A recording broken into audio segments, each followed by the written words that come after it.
São João Batista, o primeiro mártir da Igreja e o último dos profetas, protetor dos casados, dos doentes e padroeiro da amizade, o profeta que batizou Jesus, considerado por muitos o maior dos profetas.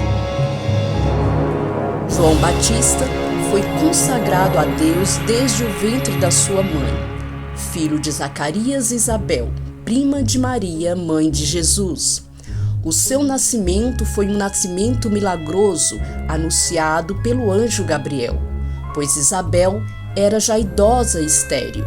O anjo Gabriel apareceu a Zacarias quando este prestava seu serviço de sacerdote no templo e anunciou que Isabel teria um filho, e esse filho deveria se chamar João. João nasceu alguns meses antes de Jesus para preparar o caminho do Salvador. João Batista saiu para pregar no deserto para o povo, anunciando a vinda do Cristo, a conversão e o arrependimento dos pecados através do batismo no Rio Jordão. Por isso, o nome João Batista. Para a Igreja Católica, São João é aquele que aponta para a chegada do Cristo.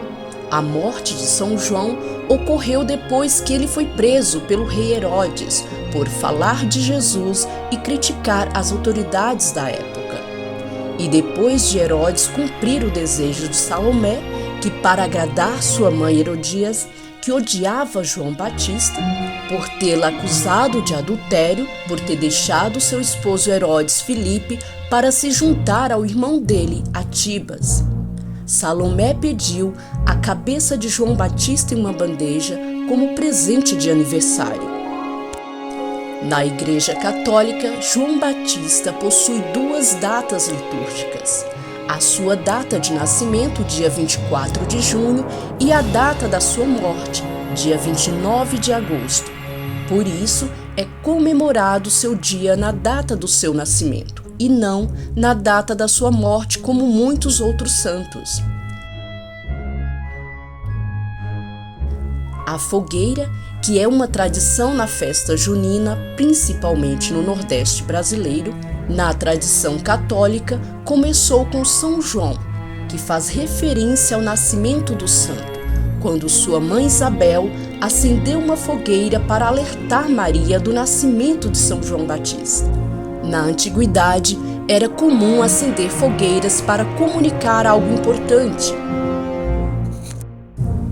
Em Caruaru, município de Pernambuco, é realizada a maior fogueira do mundo, sempre no mês de junho, na véspera do dia de São Pedro, dia 28 de junho.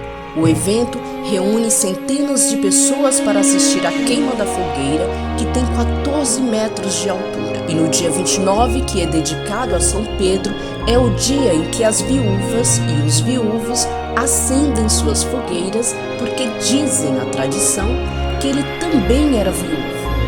E finalizando assim esse período de comemoração festiva, dedicada aos três santos: São João, Santo Antônio e São Pedro.